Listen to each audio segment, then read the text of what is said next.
Alrighty, gamers, what is going on? It is 9 p.m. Eastern Time, or so. Kind of. Right in there. And today, we are going to be doing the best podcast you've ever seen. This is the RGH podcast, the Real Gamer Hour, with Mtashed, KackisHD, and True Vanguard, where we talk about the big topics, the important topics, all the gaming things, all the Twitch drama, everything you could ever need. In one podcast. Oh, and we always got Twitch drama, baby. We got some of that today. We got some of that. Was it a new week? Okay, we got some new Twitch drama, baby. You know what I'm saying? So today we're going to go over a bunch of different topics. We're going to talk about World of Warcraft and the insane meteor growth of Final Fantasy XIV. We're going to talk about Nick's Merc hacking in Warzone, kind of. He kind of got hacked, actually. It's actually wild what happened with Nick Mercs. But we're going to talk about all the hacking and cheating as a whole, because these big billion-dollar companies can't deal with it. We're going to talk about YouTube overtaking Twitch and their streaming services.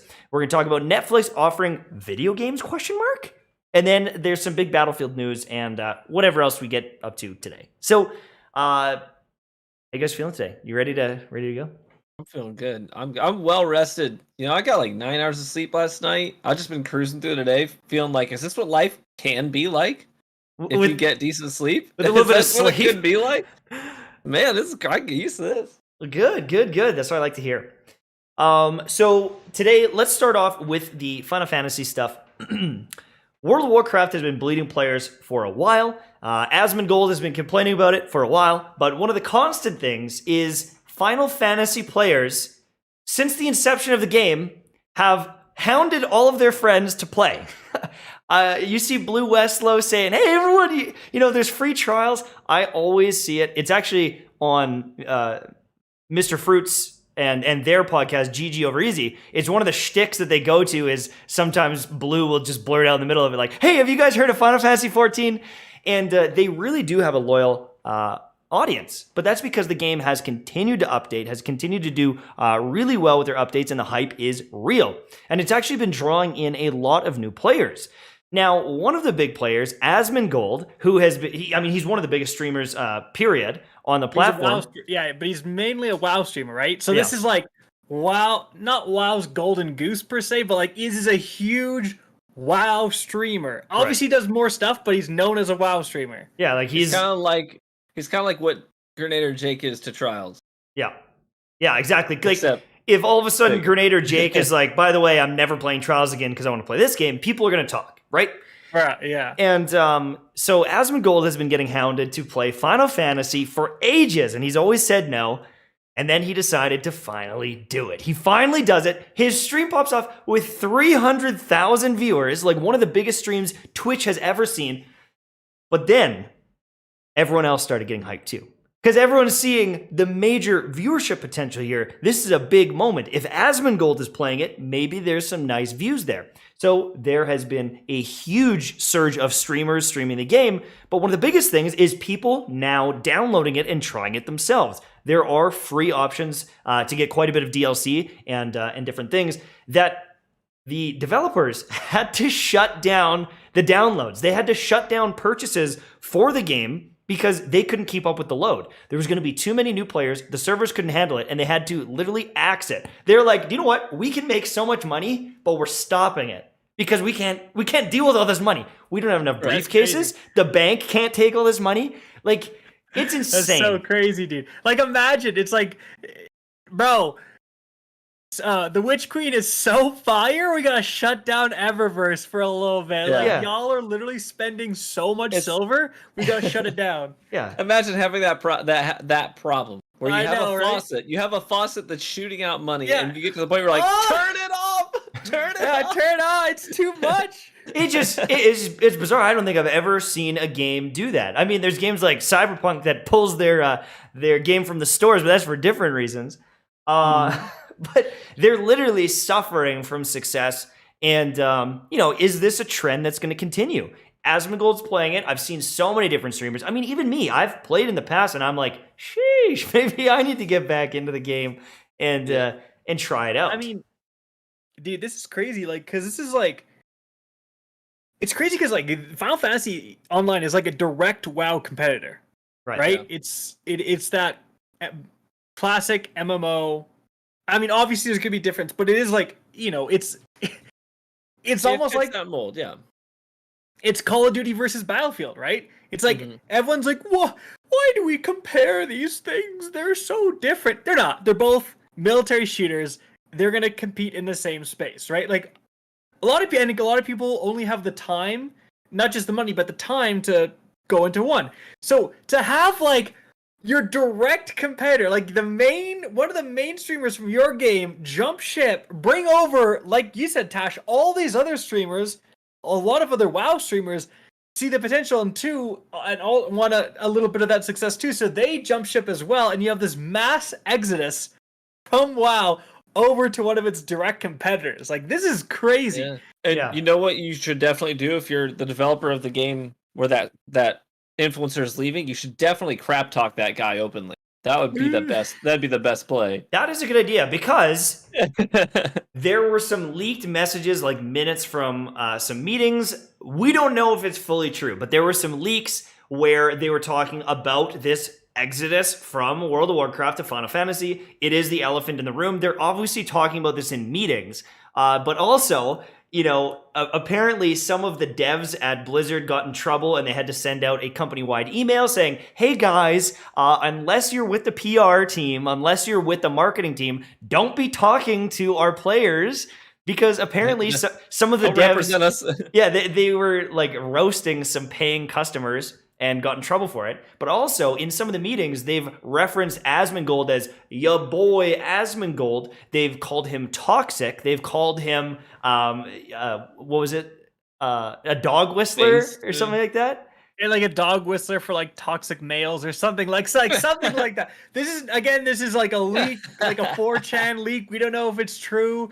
Like, but it's basically like it's one of those things where it's like, this is clearly like, we can see this mass exodus and how it's a big deal and how it's really bad for Blizzard. Obviously, the people at Blizzard are like watching the numbers plummet and they're like crapping their pants right now because there's been a lot of complaints from the community, especially since Activision came into the picture, that things have and also there's been not only a mass exodus of players from WoW to Final Fantasy, there's a mass exodus of developers out of Blizzard. Right. Mm-hmm. And that's an interesting conversation. This whole situation could be good for gamers. Why?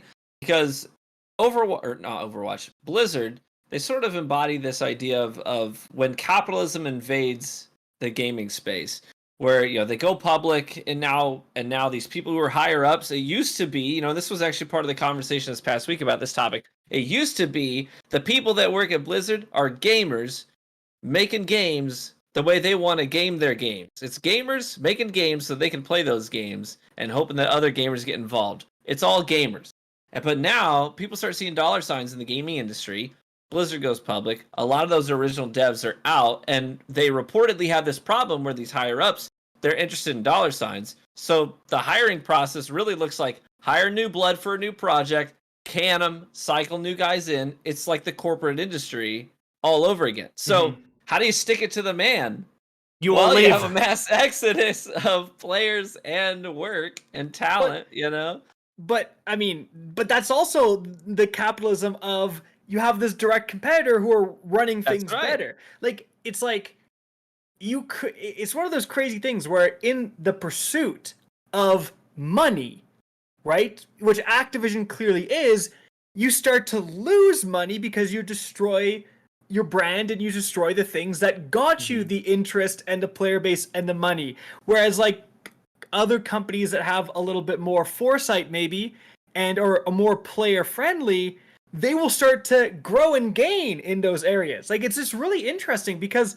like, oh dude, it's a never ending debate. Like because remember not too long ago, remember with Beyond Light, where Destiny players were saying, we miss Activision. Because we miss those Activision dollars, bro. We can't even get a PvP map. We need someone to give us a little bit of that Activision money. You know what I'm saying? So it's like, it's not so clear cut. Like, clearly Activision is also investing into these companies as well. And, it's very easy to blame Activision. And I'm sure they're like 99.9% to blame. But also with the mass exodus of people from Blizzard, remember they've had to promote people that maybe weren't qualified or maybe weren't the best at their positions right now.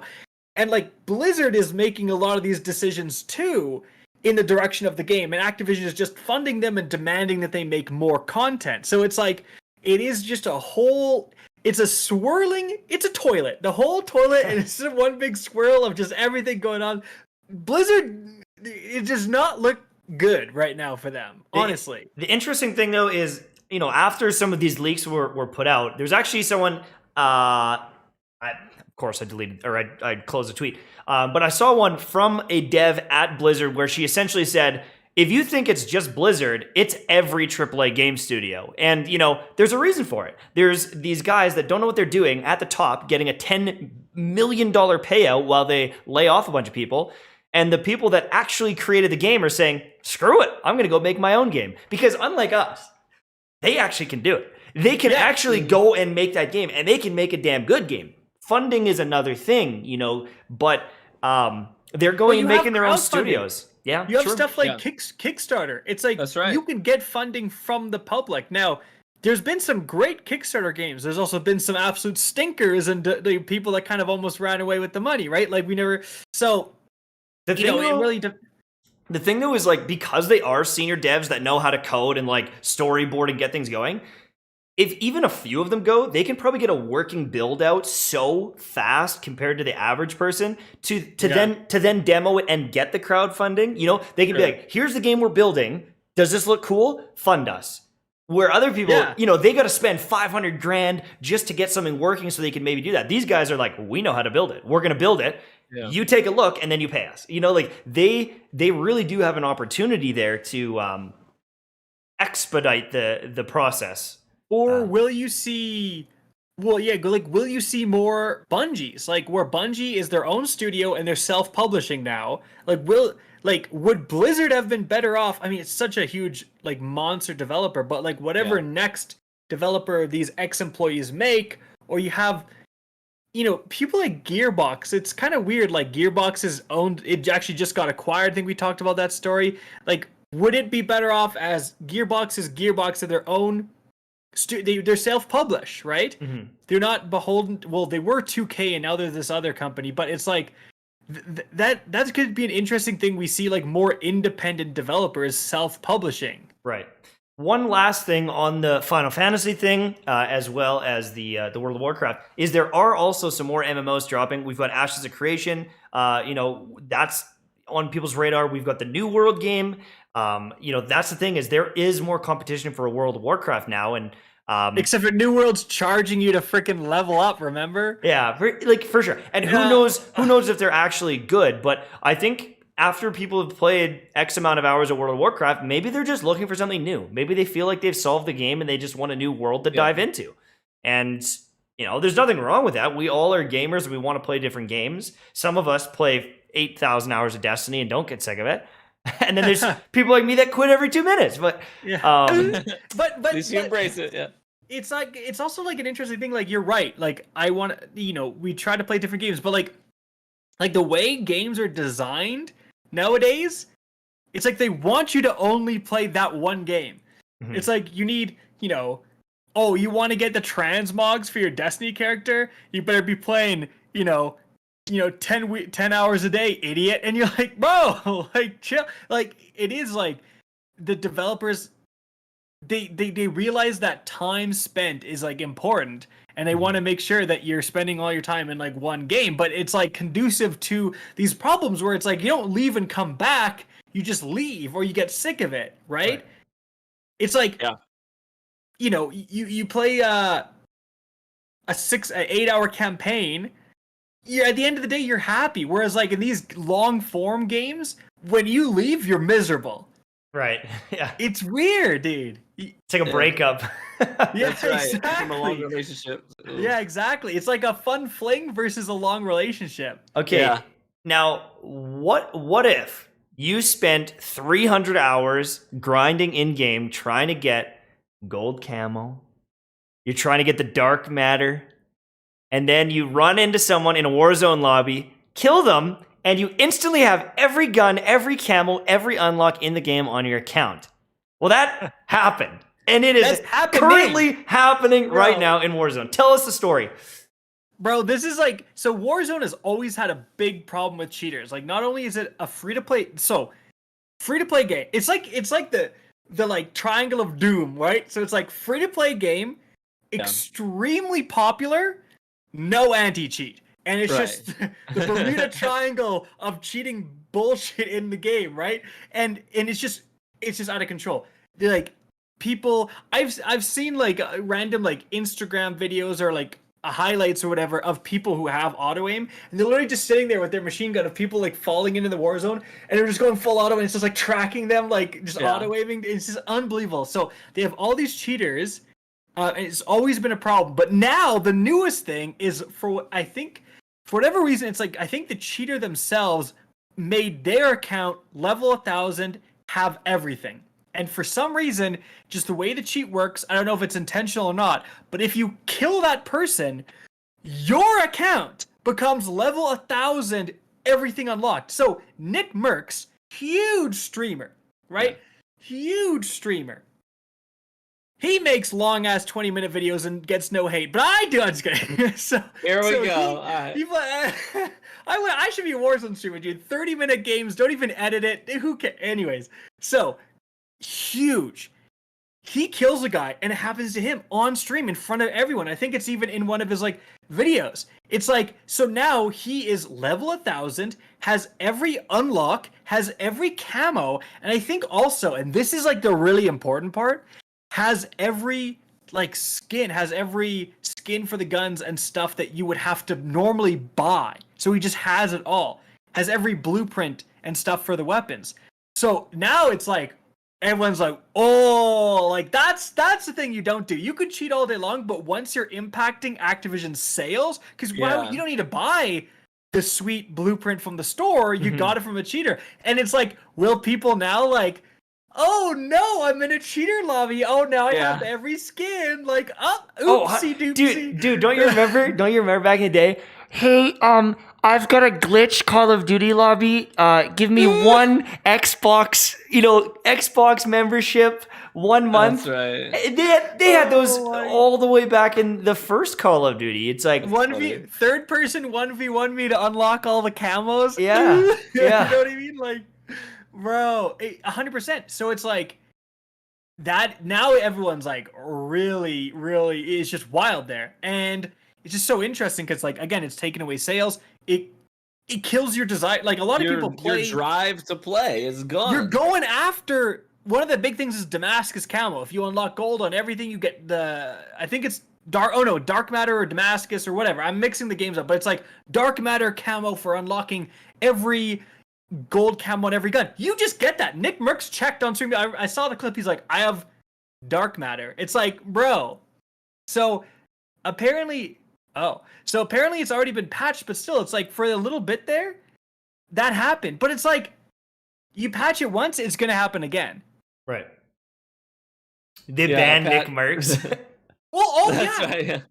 That's, dude, here's the extra crazy part. So this happened, right? They claimed it's being patched, but it's like, they've actually banned people wrongfully before. So Call of Duty takes like just a ban hammer approach where they just like ban like 100,000 players, right? There's always like apparently some of the people that get kind of caught in the crossfire and just get banned as well. Because you know, like people will report players for like just winning who are just good, right? Right. Just people will like auto report. So it's like now it's like, how do you know who's like, I have level 1,000 and everything, but I got it from killing a guy? Like, how do you know that? Exactly. So are people that, you know, just happened to be in the same lobby as Nick Merckx and like killed him before he won the, won the gulag, or, like there's so many situations here. And if he's going to do that to Nick Merckx, he's probably doing it to other people and for other people. Like, 100%. It just also shows you how out of control some of this cheating is. Like, they've gone into the code, altered it so that killing them unlocks everything for you. So you're impacting my game now. Like, it's just, it's crazy. And people are... Because, dude, yeah, you're right. Like, how did they design... How did it take this long to get patched? Like, how did it take days for... It's kind of like how we've talked about. How do you not know, Bungie... if I'm shooting 1,000 round per minute mountaintop? Like, how is there no like detection? Like, wait a minute. That's an anomaly event. This guy's shot in 3,000 mountaintop rounds in 2 minutes. Mm-hmm. That's not possible normally. Like, I don't know about you guys, but I don't think Lunafaction boots works that well. Like, so just insta ban. So the fact that they're getting under these, like whatever, like sensors, and they're having, this is a thing, it's gonna happen again and again and again because there's no anti-cheat. That's the thing. Like, I honestly, I don't know how any of this works, but I feel like the way to do it is to have some sort of a system that's basically anomaly detection. If an anomalous event happens, like 1,000 rounds were just fired in that second, investigate that anomaly. Like, if you could detect those anomalies, or a headshot percentage, like you finish a game with like 99% headshots, you're banned. And that's an anomaly, right? I mean, it's at least a red flag for someone to go in there and manually check and see what actually happened and say, okay, yeah, clearly this is not. Yeah. But you know what? It's interesting because someone in the chat was like, we said, how is this happening? And they say, oh, it's Activision. But that's the key point. This time, they found out how to unlock every single purchasable skin. Like, that, you say, oh, it's Activision, they don't care about cheaters. Now they do. They care about that. Because if they found out how to unlock every single item in the store, they didn't just find it and now it's irrelevant. This is now going to be a thing. Like, why wouldn't they just change the code slightly? They found out how to do it once. They're going to find out how to do it again. And once they start hacking to unlock every single purchasable item in the game, that's going to impact Activision's bottom dollar a lot. Mm-hmm. And, the other thing is it's not just Activision because it's happening in a ton of different games. There is so much cheating going on in gaming. Apparently, even on Destiny, like there's been the PC issue. Apparently, console players are able to cheat now. I haven't looked at all the details, but that's one game. The Activision games, like any shooter that they have right now is going to be under, have similar systems. So any Activision shooter game that comes out, risk of cheaters until they get this dealt with. There's rumors that Apex Legends has cheaters. Ryan was talking about earlier that, it's maybe not as prevalent as other games, but at the same time, frickin' they hacked into Titanfall and shut down the servers, and these companies, they're not in control. They are not in control of the situation, and it might just be, an outlier here and there hacking their game, but the fact that it's even happening is insanity. These are billion-dollar companies, and it's like, do you know what? We're going to skip on the seatbelts, okay? We love the car. We love the engine. We're going to do everything, but we're going to just skip out on the seatbelts. And now they're getting into car crashes. And they better figure it out quick. Yeah, I don't envy them. That's a tall order. You never underestimate. If that's one thing we've learned, never underestimate the capacity of somebody to understand your systems very, very well and to manipulate them. People are talented.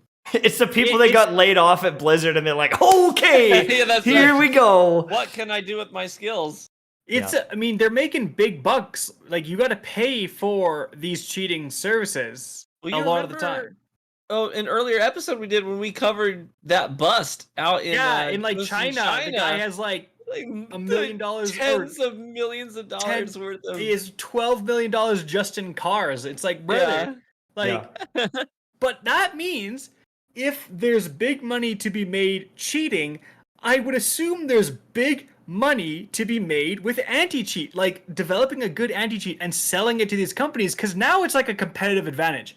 If you told me it's like, okay, Battlefield 21 for 2042 is coming out and we have a rock solid anti-cheat and we have 200 people and their entire job is to monitor and ban people, and they just are working in the anti-cheat squad, right?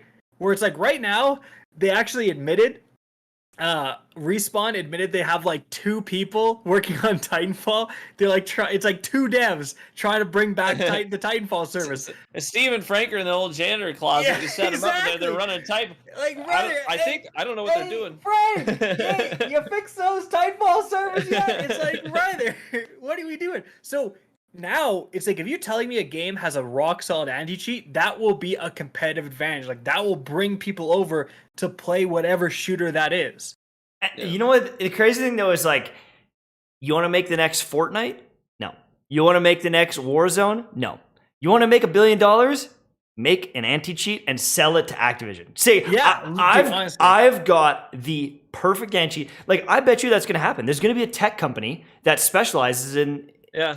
I mean, the only issue there, I suppose, is like, if they don't have the back end of the games, they'd have to know the code, right? Yeah. Maybe they can't code it that way, so it might have to be an internal thing. But like, these companies need to start throwing money. If Halo Infinite comes out and there's a bunch of cheaters, dead. You just killed your game. You killed the competitive scene. You killed the hype. But like, did you? Because every game, I kind of agree with you, but it's like every game has cheaters, so everyone's freaking used to it. I think the difference is like, if Halo does have a good anti-cheat, it will start to absolutely siphon the players of Call of Duty and stuff who are so sick, and their friends are telling them, yo, Halo Infinite's got a good anti-cheat. Like, I never see cheaters on Halo Infinite. You think that's not going to matter? Like, that's going to be a huge competitive advantage.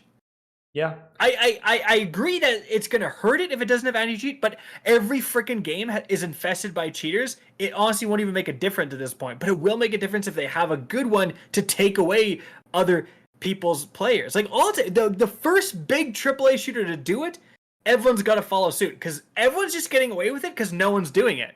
Yeah. So like, sets a new standard. Yeah. Yeah, exactly. For sure. Now, speaking of taking players and taking maybe content creators, YouTube has the potential here to overtake Twitch in watch time, in the amount of people streaming on the platform, because they have once again doubled down on trying to improve their services. They've added a clipping feature similar to what Twitch has. They've added polls and other interactions that you can do live on stream. Wait, so people can clip us. Start clipping our great clips and rants and share them. Yes. So we are 3 dead channels trying to make a podcast. We don't need our podcast to die too. We need your guys' help. So start clipping these banger moments. This is actually a huge deal. Clips is, if you interact with content on Twitch, you know how big a deal clips are. Clips can be shared anywhere. Yep. They capture some of the best organic live streaming moments. And as a YouTube streamer, and I've done plenty of YouTube streams, that's always one of the things that you miss out on. You just, because you gotta go back through your whole broadcast, find that moment, download the whole file, and then it's a whole process. But it's so much better for drumming up hype. I know there's so many times I've checked out a stream for the first time because I was browsing Twitter, someone shared a clip, I thought that's kind of funny. I clicked the link and went to the live stream. That's how I learned about Doc, that's right. And that's great. If I'm doing a live stream and it's a 7-hour stream, and maybe at hour number 2, I do something and people really react positively to it, they can post that on their Twitter. And without me doing any legwork after the fact, I can actually get organic growth right then and there from a couple more people come in and check it out, because that's huge. Clips are huge. It's like how you go viral as a streamer is through clips. right? Like it's not going to be your entire stream. That's so like it's the moments. So I mean, it's kind of like, you know, you could make the argument like, what's taken YouTube so long? It's such an important factor. Like, what have you been doing? But it's like now that they have it, it's like YouTube is definitely catching up. They have clips now. I think there's a bunch more features. You can have like polls, subscriber-only polls, subscriber-only chats and stuff like that. That's all great. And they're making these big strides towards Twitch. Whereas all Twitch has done is DMCA claim everyone, and then now they have animated emotes, which is like sombreros. Cool. It's like cool. But like, is it really that big a deal? Like, no. So YouTube's really making some plays here, and they're adding that applause feature for different gaming content creators or just creators as a whole. You can like kind of like a super chat, but you can just do it on someone's video. So you're like, hey, I like this video. You can throw them $1, have like a thing pop up, and so they're adding all these reasons, or I guess they're adding all these different ways for creators to monetize. Yeah, and they've got like these systems being implemented, like the clipping. And so it's like, sheesh, maybe this is the better option now. YouTube is so much bigger than Twitch as is. And so if you move, you get that first mover advantage, you become one of the big streamers on YouTube, you got a big platform, you got a big playground to play in, you know? And I think it's going to become more and more appealing. I think we will see, as time goes on, people moving over. I have said it multiple times. I am on the cusp. I'm sitting there and I'm like, maybe I should just do it. Maybe I should take the gamble and see where I go. But I also think like if anyone asked you guys, like, I want to get started as a streamer. Well, first of all, I'd probably say don't. But like, I want to get started as a streamer. What platform should I start on? I think I would say YouTube every time, just because it's got that search bar. So like, you will search Fortnite event, and all these freaking live streams come up, right? Yeah. So it's like, can you even do that? I think you can somewhat do that on Twitch, but not really. It gives you like this directory. It would just give you the directory.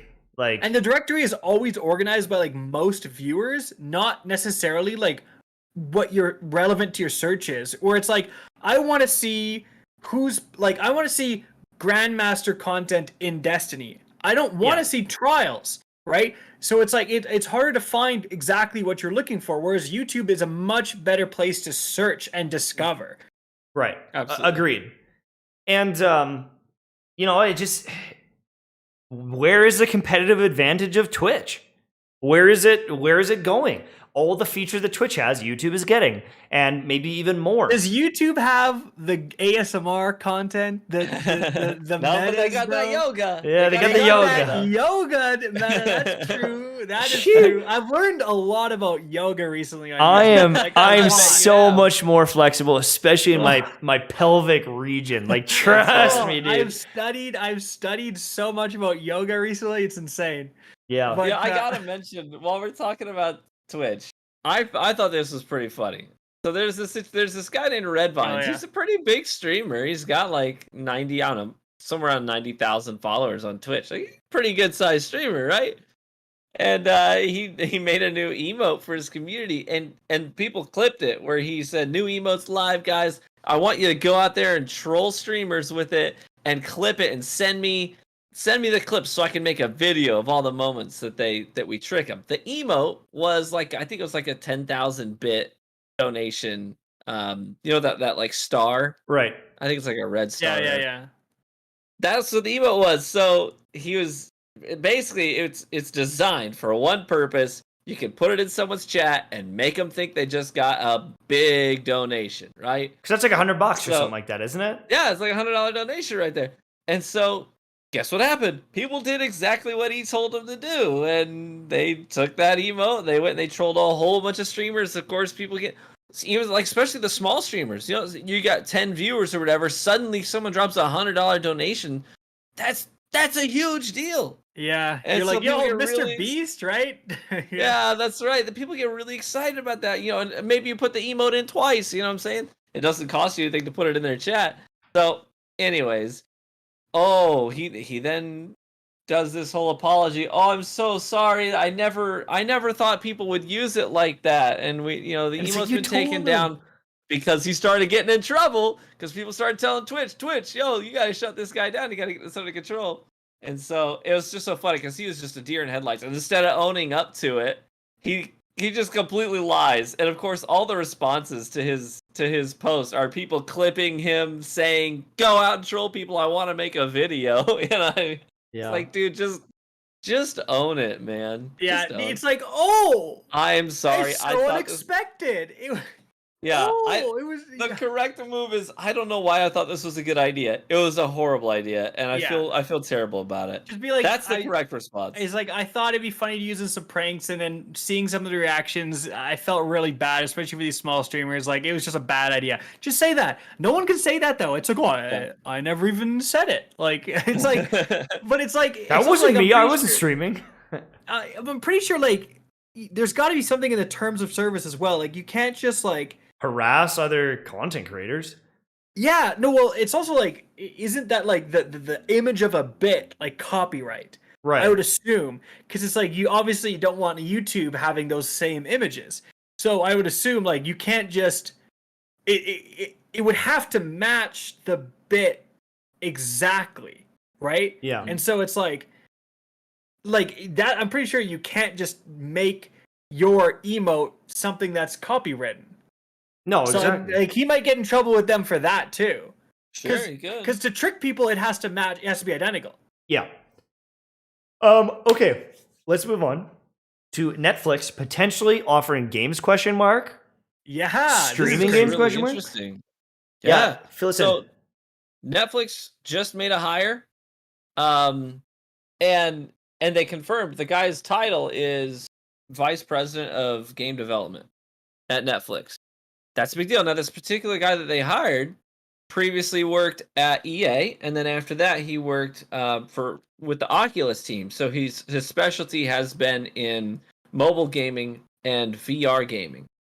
And so that leads us to a lot of different questions. So what's the end game here? Is Netflix going to start doing game development, or are they going to maybe try and find a way to have I don't know, cloud service, because that's what they do is streaming. Are they going to do sort of a cloud service streaming interactive gaming platform? Who knows? Which is like they've got the Nvidia stuff, but here's the thing: is I feel like Joe Schmo, he's not downloading Nvidia GeForce Now to play Cyberpunk, but if he goes on Netflix and then he scrolls over and goes game section, and then all of a sudden he can use his phone to control a game or use a controller plugged in right to his Xbox and play a game off of Netflix that he's already signed up to, that could that could shift market share a lot. Is it worth doing? I don't know. But like, I feel like someone's going to interact with Netflix gaming more than GeForce Now or Stadia or any of these other services that are streaming games. Yeah, because those are standalone, right? I think that honestly that's a good point because all of these like streaming services fail. Like, yes, I can't. If they are trying to do that, you got to ask yourself like why? Because it's like, hey, Google Stadia, and like everything has flopped in the clouds except I'd say maybe the one that's holding on is Nvidia GeForce Now. Yeah, because it's like you use it when you're away, right? Mm-hmm. And it's free for like that, you know what I mean? But like the thing is though, Nvidia GeForce Now, Stadia, these are all like separate services. I have to go to this thing specifically to stream games, and then I get this game, and it's a little too laggy to play competitive PvP ever, right? So that's like the main issue. It's like there's a little bit of like input lag where it's like if your aim is here, and I'm controlling it, it's like. You know what I mean? That like little bit of a wobble, effect, which like means that it's like you're never gonna do it for Call of Duty. But like you said, if you have a tab in Netflix and you're already on Netflix, it's like it's just so much more likely you're just gonna be doing that at the same time. Yeah, Sorlex in chat, great point. I think someone else might have mentioned something similar as well. Watching the Witcher series on Netflix, and then you get a pop-up saying stream the Witcher 3 game. Yeah. Right? There's a Borderlands movie getting made. So you're watching Borderlands, it's like stream Borderlands on this, and I don't know how they monetize that exactly. I don't know if it's worth it, but it is something they could do. And so I'm excited to Minecraft. see where this goes. Yeah. Or- There's Minecraft series on the Minecraft story mode. That's already an interactive thing on Netflix too. Right. Or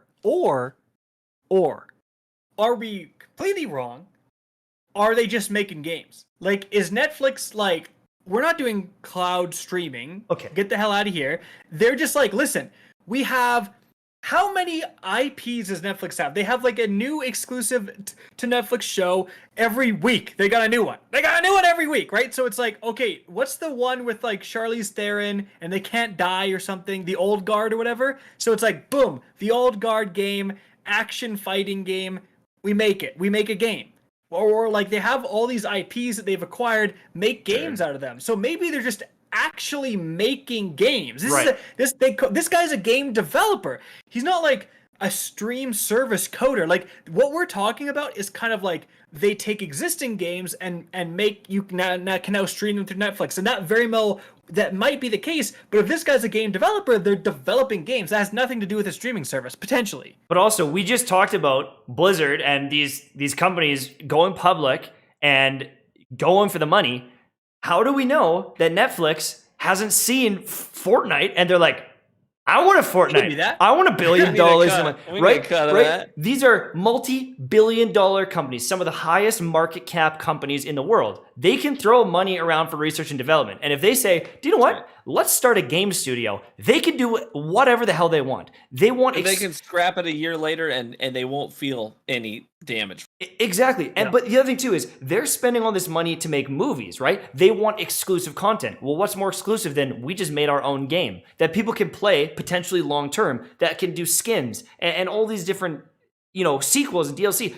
Like that's another piece of the pie. They can have, that money stream coming in, and it's got my mind turning. Where are they going to go with this? And but also you have the co-launch potential, because like someone made the point where it's like, oh, Old Guard was like a comic, but obviously Amazon got the rights for that, right? They have the rights for Old Guard they made the show, but it's like, okay, like now you get the rights, and now like remember that one game is like an MMO game, like it started with a D. It was like an action MMO. There was a TV show and the game that went live at the same time. Oh my gosh. I don't remember. Is it on my Steam still? Okay, it's called like started with a D. It started with a D, boys. But anyways, the game and the show went live at the same time, right? Mm-hmm. So imagine that. Like imagine you're coming out. Why Steam got to install right now, bro? Anyways, you're coming out with that at the same time. Like, that's a big launch. Like, hey, we have... Oh, Defiance. Thank you, chat. Defiance. You guys remember Defiance? No. You don't remember Defiance? Idiots, dude. Anyways, like, so imagine, like, you have a video game and you have a TV show or a movie going live at the same time. Like, that's a pretty powerful, like, IP right there. And certain movies and stuff, certain TV shows lend themselves to also being video games. Yeah. I mean, isn't there just now, like, a Monster Hunter movie? Did Netflix fund that, or... I don't know who funded it. I don't know who funded it, but it was a nightmare, so that's... That's all there is to it. Another interesting theory that people were throwing out there is that Netflix could be doing something entirely new, because Netflix has started doing these series that are interactive, where it's a viewer interactive experience where the viewer can make decisions for the character, and then they get to watch the character play things out in a certain way. And now you've got a guy whose specialty has been interactive VR experiences, right? And mobile gaming. Great. I'm just kidding. And he's coming on scene. One of the options, maybe this is going to be a new sort of immersive experience. Like choose your own adventure. Like blurs the lines between a preset narrative and a gamer experience, and they sort of mesh a little bit. And so it's a story that you're sort of watching, but you're also controlling and interacting with it in some capacity. So who knows? Maybe they're blurring the lines between gaming and a show. Did you watch? Which they've already started to do. Did you watch Black Mirror and the episode they did with that? I know about it. I didn't personally watch it. I actually did not like that show. But yeah, that's anyways. fine. But like, there's like in that particular one, there's like 10 different endings, and like some of them end like a choose your own adventure. Like you don't go to the store, it's over because you get hit by a car. Kind of thing. Like they can do different endings, but if they take it up that next notch and really make it exciting, and the thing I was thinking is like quick time events. Like things are going on, and it's like react to this thing, or else. Yeah. Like have you played the Tomb Raider game? That she's like she's falling down the riverbed thing, and it's like dodge that tree or else she gets skewered. Right. And so if you want to get through, those are graphic too. Right? I remember those. Yeah, if you want to get through the story or the movie, maybe you need to participate, and it opens up a whole new thing, because then you're sitting down with your spouse or by yourself, and it's a whole event. It's an event. It's memorable. The only thing with that. Cool idea, but it's like then you'd need like an input device, and that's really weird when we're talking about Netflix, because if like you're watching on a TV, then it's like your remote, like some remotes are like motion sensor now, which would be great for that, but some aren't. You need like the Wiimote kind of idea. Yeah, maybe but like, sign up for their gaming service, they ship you an input, a controller of some kind, or maybe you go to the store, you pick it up at Walmart, and it's got like But then you've got to make a purchase though, like an additional, like I got to buy a $30 controller, and that's a little sussy in like how successful. Well, maybe it would that be. cost is just built into the service. Maybe if you're paying for their gaming package, their interactive viewer package. You buy the package, and that's built into your extra $7 a month. So that kind of idea is like what that kind of idea is like why all these other things failed. It's like no one wants to pay an extra additional fee for like cloud gaming / I feel like it would go so much better. Your guys' ideas of like a choose your own adventure video game style movie that just launched on Netflix. You got Netflix, you get access to it, and it's this whole thing. So much hype drummed up, but again, like that's the only reason I bring it up is just because like you got to think like, will they have to have an input device for it? Your phone, okay? Mobile dev, remember that's his specialty. True, I guess, and a lot of people have Netflix on consoles. Like every console can run Netflix, so it's like use your Xbox controller, right? Yeah, sure. Press F to doubt. Press X to pay respect. Press F to play respects, baby.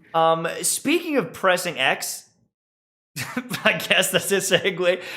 Battlefield. Before we talk about Battlefield, oh my goodness, we got to give a shout out to our favorite gaming supplement, Advanced.gg. Let me tell you, Advanced.gg, the best and only clinically proven gaming supplement out there. Listen, baby, I'm just going to break that down to you. In the description of this video, there's a link to Advanced.gg.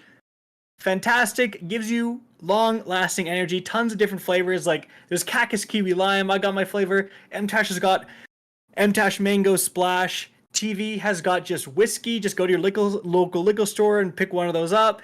And there's a bunch of other fantastic flavors as well. Use code RGH for 10% off. Unfortunately, that doesn't work at the liquor store for TV's whiskey just yet, but we're working on it. But yeah, that's a little shout out. Battlefield shout out. By Advanced.gg, it's fantastic. All right, Battlefield. So this is big news. It is Battlefield. Crossplay and cross save. Did you say both? Yes, dude. They drop both. Yes. So cross play and cross save both confirmed. Cross play. Apparently, there's a little like so. Xbox Series X and S and X to PS5. To PS5 and PC are in that holy triangle, and those can play together. PC is opt-in. Right. Yeah. With PC. And I think but last gen, so PS4 and Xbox One, they can play with each other, but they can't play with the next gen guys. Because they can't be in the 64-player lobby. Yeah, exactly.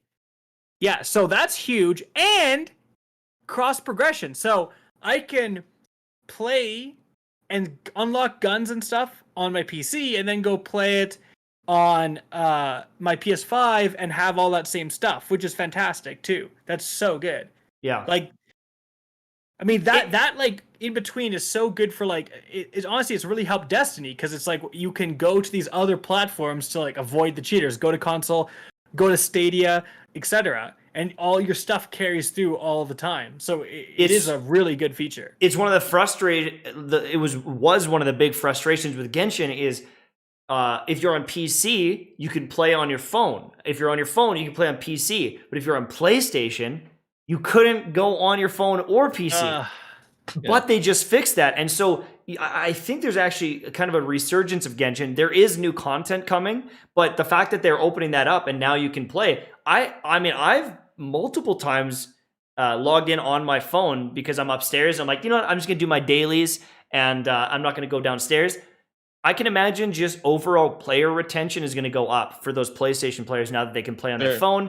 And like, you don't need a banger phone to run Genshin on low settings and just get some daily stuff done. So, you know, that accessibility feature, the crossplay, it does open a lot of doors, especially for people who might be traveling, right? I know they're not playing Battlefield. Like, I get it. They're not playing Battlefield, but maybe they want to chill on their couch or they want to go on their laptop when they're on a trip or something like that, and it opens up those doors, right? The best thing is like all your friends can squad up together. Like, if this is so huge, because like if Battlefield is good, this game is going to be huge. Like, absolutely. Yes, there's the $70 barrier to entry, but it also means there's going to be way less cheaters. And when they ban someone, they generally stay banned, right? But also, like, if it's a good game, pay some money for it.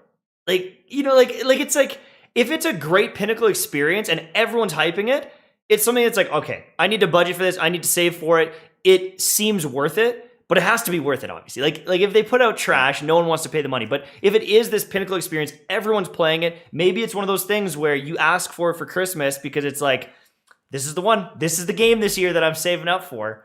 Yeah, and right? Now it's like, and I can play it. Friends can. Right? Yeah, play with everyone. Can play together. Like, no, your friend Timmy bought an Xbox One S. You know, Jeremy has the PS5, and you got the PC. My brother only plays on PC. You got everybody. Yeah.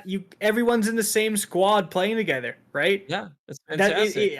It's really, that's like such a big deal in helping a game succeed, because you would not believe how many times like a new game's coming out and like people just own different things, right? So it's like you have a couple friends on the PlayStation, you have a couple friends on the Xbox. Let's say you're on the Xbox and a game is coming out, but your PlayStation friends have bought it and your Xbox friends haven't really, and you're like thinking about it, but you're like, I can't play with them, so forget it. Right. Like, now that's not a factor. So that is actually huge. Yeah. Was there any other main topics before we get into the dark mode? I think it's just the After Dark section. I just hope that Bungie's crossplay looks exactly like that. Yes. Yeah, opt in. I hope it's like literally exactly like. I hope it is Xbox One and PS4 together. Period. And PS5 and Series S and X are together. Period. And if you want to opt in to PC, you can do that. If they do exactly that, we're in business.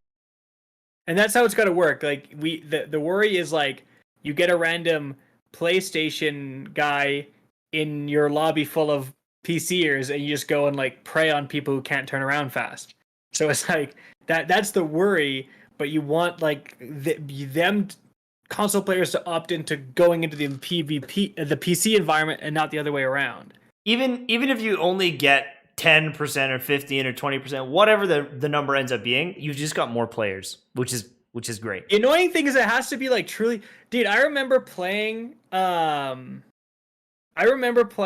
like Call of Duty Modern Warfare, and I would opt out of crossplay, and I would match people, and I would still see like PC and Xbox symbols. I was like, what the hell is this? That's a you issue because you don't know how to I would change it. I'd be like, opt out.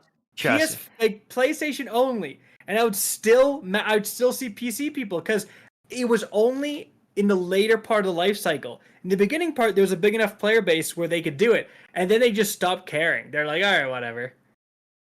Yeah, because you could get PC people into like console lobbies, and they would just stay there, and they would just like be trucked around in console lobbies. It's messed. I guess part of it is like, do we give up search times for console exclusivity. You know what I mean? It's like, this guy's been waiting for 10 minutes. Should we just get him into a game? You know, even though there's a PC player in it, like that's one of the tough things of the crossplay stuff.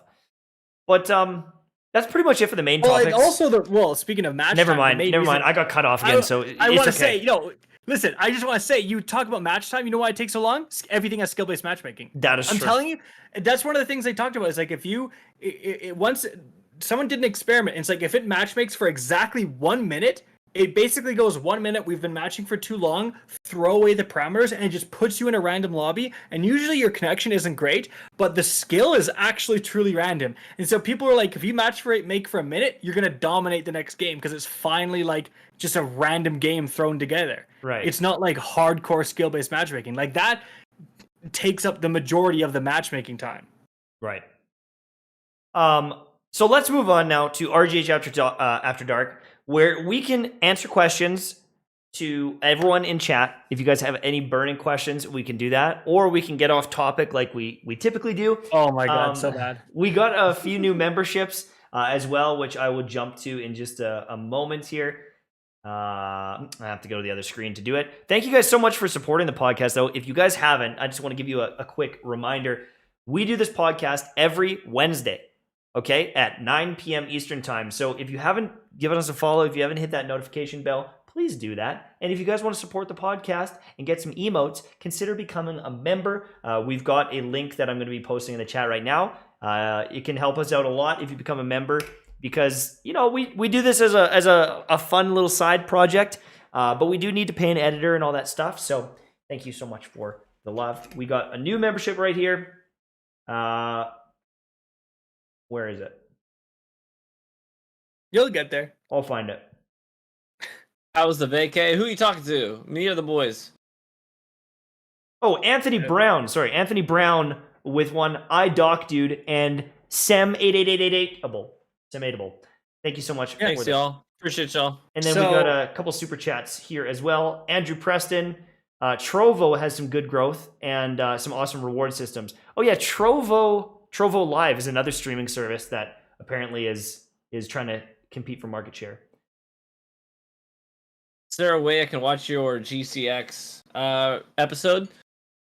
Good question.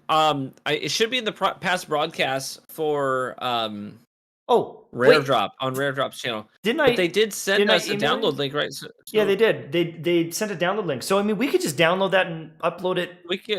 We gotta send that to our editor. Send it to the editor and see if you can have that upload for us this week. Yeah, maybe early this week before next episode we'll do it just to throw it up. Might be a little bit outdated information, but we do talk about the yoga pose meta, I think, and stuff. No, wasn't it the ASMR? It was like right when the ASMR people got banned. Farts and all that business. Everything was never hoped for.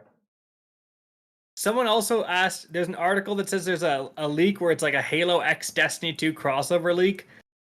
Who knows, man? I've heard rumors of that for like as long as Destiny has existed. People have talked about like they should have a Halo crossover because it is Bungie. So like, will it be this year? Maybe. I mean, it would kind of cross-promote Halo Infinite. I think it would be cool. I wouldn't expect anything more than like a few Eververse items. Because like if you introduce like an actual exotic, like let's say the like battle rifle is now an exotic. It's like, are you saying like Halo is like canon in the game? Like Eververse ornaments are one thing, but like an actual weapon, it's a little tricky. So it could definitely be cool. I just wonder how they're gonna do it, and I wonder if it's even real. Like again, this rumor has been around for forever. Have you guys ever played Splitgate? I never touched it. I don't know. I never touched it. I appreciate what they're doing. It's like Halo mixed with Portal. It's cool. But I don't know. I watched footage of it and it looked fun. It looked a little disorienting. But some games they kind of click with me or they don't. And it was one of those ones where I saw it and I was like, that's not for me. There's like a BR that came out and it was kind of like Titanfall speed. It was actually faster than Titanfall speed. I don't remember which one. And again, I saw that one. And I saw footage of it, and I was like, I will never touch that. Like, I won't even consider playing that. It's weird. I'm so picky now. And yet, I play anime games, so I don't know. The BR, the snipe, and the pistol was leaked.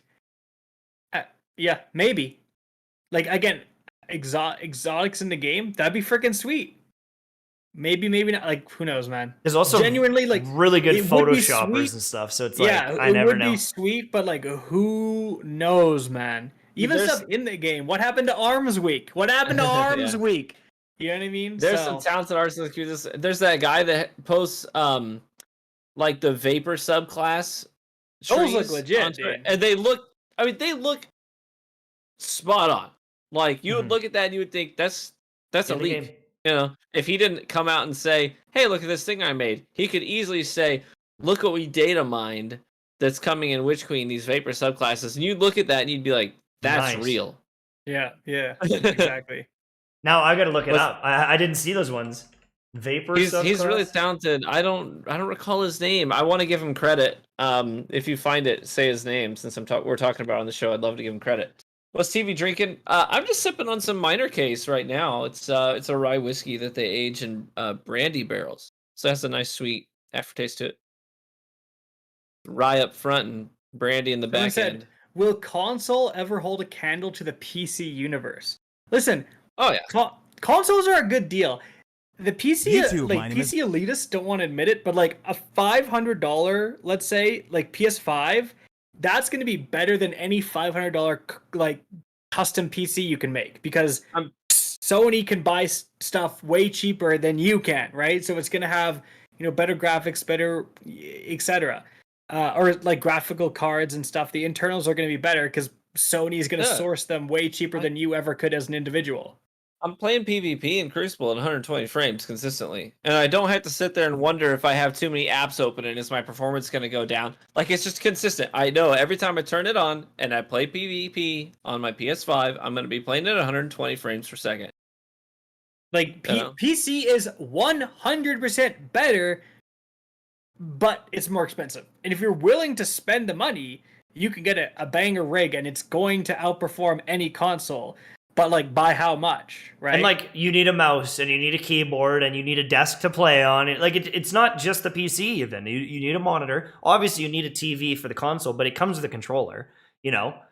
And yeah, exactly. And so it's like just double or triple for the PC minimum, and then peripherals are another, you know, $200-$300 depending on it's how just hard you go. a good affordable way to get into gaming. Like, it's like you start with a console and then you genuinely like graduate to a good PC, right? As like, but it's like hard to go right into gaming with a PC. Or It's kind of a big leap. you buy the Xbox, get Game Pass, and then you're Have every the game, ultimate like, holy gamer. crap. What more could you want in most situations? So Yeah, exactly. Real quick, Vapor subclass guy's name is idvox, IDVOX. So if you wanted to check that out on Twitter, just type in IDVOX. Is that his handle? It's really cool stuff. okay. Yeah, I the just want to problem make is sure, since we're talking about him, I want to give him credit. the problem is no PlayStation costs $500 because you have to buy one from a freaking scalper every time. that is true. That is true. Geez, that is a good render. Can I put this on the screen really quick? I'm just gonna jump over to it so you guys can see this. What's his Twitter handle exactly? I'm not sure. I'm on his YouTube channel. Like, this Oh. looks like it's in game. Like, even just the way those light up. That is insanity. How he's Isn't that incredible work? Like, you'd look at that and you'd think, Yeah. oh, you would buy that if someone told you that was a leak. You'd buy that. Oh, You would be waiting on somebody to discredit it, but your initial response would be to accept it as true. yeah, 100%, 100%. Sorry to listeners that might be on Spotify. I was just showing a clip really quickly. Yeah, so for those who may be listening, yeah, it's just a clip of a mock-up Vapor like subclass that's made by this guy. IDVOX. Yeah, IDVOX. you can. And don't You'd look watch- at my recent history of yoga on YouTube. folks. But yeah, and again, it's like that's why leaks are always sus, right? They're always sus, and for every leak that's right, there's a dozen that are wrong. You know. what was it? It was arms race. Was that the Arms one? Week. Arms It was in the Week and- database, right? Oh. The database YouTubers did like 40 million videos on it. It just never came into the game because like not everything in the database shows up in the game. It shows up in thumbnails. You can be damn sure of that, but it doesn't necessarily show up in the game. Yeah, for sure. And any other big any other burn questions? Any other questions you guys have for us? I wonder if that was done in a game engine or 3D work and composing. I have no idea. I that's the thing. Until like last week, I didn't know how to make a thumbnail, and then Kackis has been like slowly guiding me and showing. How do you have like millions of views in Genshin videos and you make your thumbnails for? Well, I try to get you to make a thumbnail. It's like, is this good? It's like a crudely cut out picture. It's Listen, like his overlapping. content speaks for itself. People come for the content. He doesn't have to bait people in with a flashy thumbnail. Yeah, I don't have to clickbait top hand cannon for the 50th time. You just gotta clickbait the amount, thousands of dollars you spent on a character. Am I right?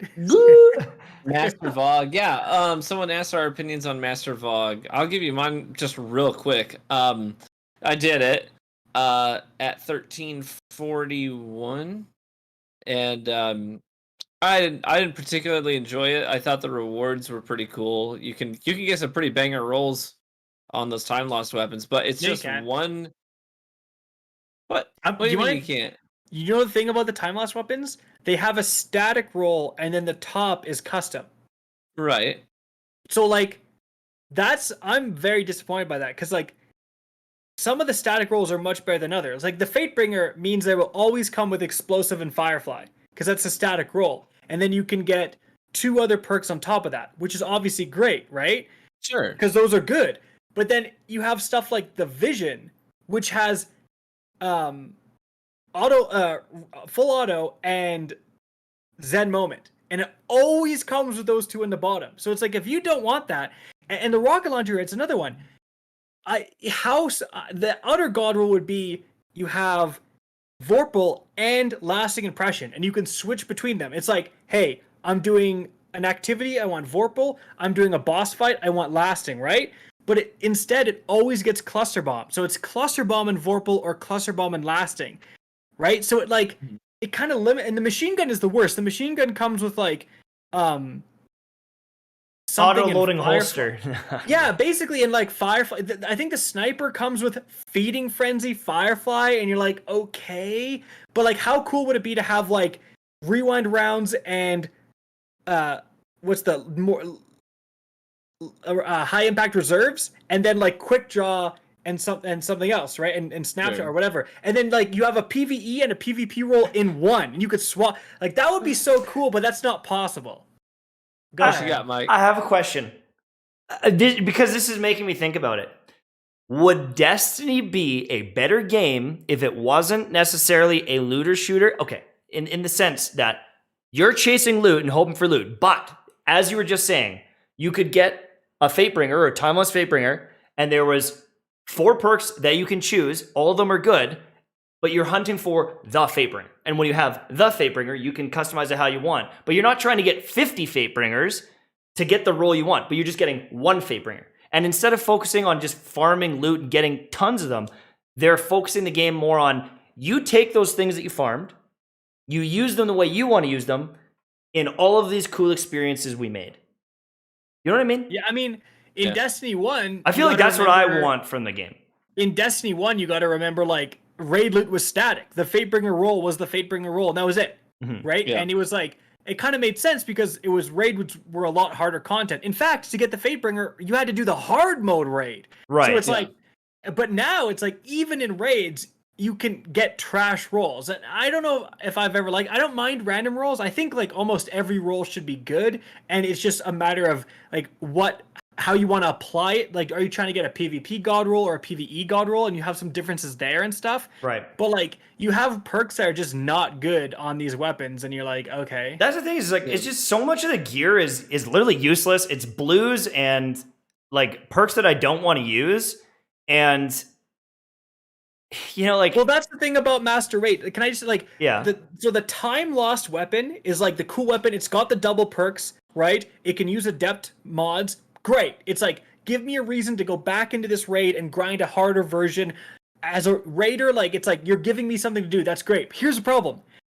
Only one is available each week. So like whatever activity, whatever section of the raid has the weekly raid challenge, you do that and you get the weapon from that. And once you've unlocked the weapon, you can go and spend your spoils at the end and get more versions of it. Here's the problem it makes. I don't hate this, and certainly I think it's better than not having this. I'm very glad it's being added to the game. But the problem is, like, what did I do this week, right? Last week, the challenge was the encounter before Atheon. So, and we did the whole thing to unlock triumphs and so on. But what we did this week is we simply held on to the Atheon checkpoint, because now it's the Atheon challenge, and we just did the challenge 3 times in our characters. There's no reason to play the entire raid. You just do the one encounter. You save the checkpoint for the one encounter where the challenge is. You do that. You get the weapon. And then once you've unlocked it, you just have the Atheon checkpoint, and you spend all your spoils on getting the perfect roll of it. Yeah. You avoid the majority of the raid. There's no reason to do a hard mode raid all the way through other than the first time to unlock triumphs. That's the problem. I also just don't really care for the fact that nothing really changes other than more champions, and then champions and things are more bullet spongy. So I don't know. Yeah, I could see if you're a hardcore dedicated PvE player, you might like that. Personally, I just found it unnecessarily aggravating. I am a hardcore PvE player, and it's like I'm so used to like grandmasters and that type of artificial difficulty that didn't bother me so much. But it's like there's really no reason to play the whole raid. I think the thing that they thought, like, you get more good materials like Ascendant Shards, but anyone who's leveled up enough to do a master raid has every Ascendant Shard they need. We're farming Grandmasters. Yeah, that's right. I farmed GMs, and I got nowhere to put all this stuff. Exactly. It's just gonna expire, you know? It was double Nightfall loot last week. It's like, I don't need Ascendant Shards, Bungie, and you've capped me at 10. So I do, I do, you know, I've had max for years now. Like, piss off. Anyways, so there's no reason for me to do materials, and the one other thing is that every week there's like a rotating stat, and the armor will drop higher of that stat. So it's like recovery week, you get armor with better recovery. That can be good, but the problem is that apparently that also works when you're buying it. So again, all you need to do is go to the Atheon checkpoint and buy a bunch of armor during recovery week, and it's all high recovery armor. So it's like, why am I playing this raid? All you need to do from this point forward is do one encounter and then just go to the Atheon checkpoint and then farm the Templar for spoils and just spending your spoils on stuff. There's no reason to play the raid start to finish, which is the issue here. I'm still hoping that I have a reason to play. Yeah. In February. When is the release, or when is the reveal? August 24th. I hope they just shock me. I truly do. I hope they shock me. I want to get back into Destiny, but there just hasn't been enough for. Come play with me. I'll take you through a raid. I'll hold your hand. Dude, I literally am better at raiding than you are, and I hardly even play. Well, why you gotta say that? I mean, just because it's possibly true doesn't mean you gotta like out me in front of everybody. I'm just bugging ya. But I've heard some of the balance changes recently have been interested, have spiced things up. Apparently shotgun usage just like plummeted from what it was or something like that. Precision shotgun usage blew up. Yeah. Yeah, Slugshotty's up for sure. The Chaperone. Chaperone was like already an issue. I have hated Chaperone for so long because that thing, the hitbox on that thing is. Oh, I know. It's like it's the same thing. You're 100% right, TV. It's the same thing with like the hand cannon diehards, where they've convinced themselves that it requires so much skill, even though you can like shoot someone here and it warps to their face. It's so skilled. I was showing clips because I actually covered that in a video recently where I was like, okay, all of you guys telling me I'm using a dad rifle when I use a pulse, talking about how hand cannons are the pinnacle of skill. Let me show you some screenshots. And I talk about how Chris Proctor himself, who's designing the stuff, says hand cannons are super forgiving, way more so than any other primary in the game. No. He literally said it. There you go. And on top of that, like I was showing with a 120, I shot a guy in the knee from over 30 meters away. He's standing, he's flying, jumping through the air over a flag. So I have the 32 meters is clearly displayed right there because that's how far away the flag is. And I shot him in the knee, freeze framed it right on his kneecap, and it gave me a precision hit, and he's dead. So I had Rampage up. It's just stupid. Well, that DFP, hold on. DFP says it got stealth nerfed because his entire channel survives on the chaperone being good. I'm just kidding.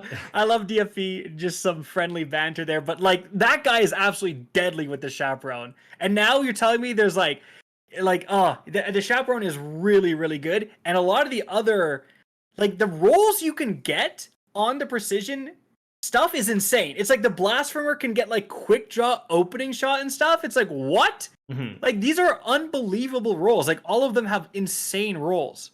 Mm-hmm. Yeah. I was actually just going to say quickly, that was like when I farmed like the 300 Waking Vigils, is because I realized that opening shot anywhere on like the knees, if it hits their arm, it counts as a headshot for the first shot. Within 35 meters, it was like it's a headshot, and so it was like, well, then you only ever need to just flick to them. You get the shot, it counts as a headshot, and then you do it. It's like, what gun is more? It's like using the DMT, like hip firing it, like it's just free headshots.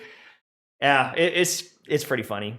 But I think they need to It's like, it's not. Yeah, it's no more high skill than most other weapon types. Right? Mm-hmm. It's like, and yet they have the highest time to kills. That's why everyone uses them. And then they bring auto rifles up, and then like all the hand cannon users like cry, "Oh my god, I got killed by a Suros regime that I heard spinning up from behind the corner, and I still decided to pick shot because I'm a hand cannon scrub." That's why he said, "Learn, use your ears. If you hear the guy spinning up, don't come around the corner like you absolute spaz." Okay, but what about when you're hiding behind the corner and you just hear and it's bouncing off the walls like a disco show? Yeah, all right. Notice hard I light. said Suros and not hard light. Yeah, I know. Even I can't defend hard light. That was a little sus. But then it's like you just get some like absolute sweat lord with a 120. Bang, bang. Bang! It's like, wow, you're so good, dude. Like, that's like the pinnacle of skill. I'm literally vomiting with jealousy for how skilled you are. You hit me in the chest and it counts as a headshot. Like, get out of here. I'm sick of it. I'm sick of getting killed by hand cannons. You should sub to their channel. I just like a healthy variety, and I truly, I don't have anything against hand cannon users. I just don't like how... Someone clip, by the way, the peak shot. Please clip that. Somebody clip that. All right. Yeah, we have a clip feature. Actually, clip something for once, you goons. But my point is that I'm making, I don't like how it's almost like the Destiny community expects and wants majority hand cannon usage. I like variety. I would love to see maybe a hand cannon number one, right behind it, a pulse or an auto. Right behind it, a sidearm, whatever. Like, I don't like how it's like hand cannon, hand cannon, hand cannon, hand cannon before you get into other gun types. And the Destiny community acts like that's like good. I don't think it's good. Is it because of like a lot of Halo players being Destiny players, and like I use the BR every day, every fight, every engagement. I use the BR, and I like mastering a weapon. Is it maybe partially that where they've picked that weapon that they enjoy and they want to master it? They feel very fun to use. Like the shooting in Destiny is crisp, it's responsive, right? Could it be that when Destiny came out, Thorn, Hawkmoon, Last Word, all hand cannons, the best guns in the game, so people are accustomed to that. Like, you know what? There's probably a lot of factors there that it's just become a fan favorite. They're just fun. Yeah. They're fun guns to use. I think it's a factor, but at the end of the day, I think it is. If you are a skilled player, it gives you the most benefits with the least drawbacks, and I think that's undeniable. Yeah. There's nothing in the game that can match that much damage with only being visible for less than a second. Like with an auto, you gotta sustain it. You gotta stand out there, and while it may have a really great TTK, no one's gonna stand out there for the full 1.5 seconds. And land 9 headshots in a row at a guy flying through the air at 100 miles an hour. It's like, you gotta take 3 accurate shots, or you gotta take 25 accurate shots. Exactly. Which is it gonna be? Right. Yeah. But if you but pulse rifles are the dad rifles, right? They've convinced you that that's the dad stuff, and the hand cannon stuff is the mega skilled streamer loadout. Like that's the pinnacle of skill. Anyway, Rant over. Anyways, I think that's Rant going to over. be it for the episode.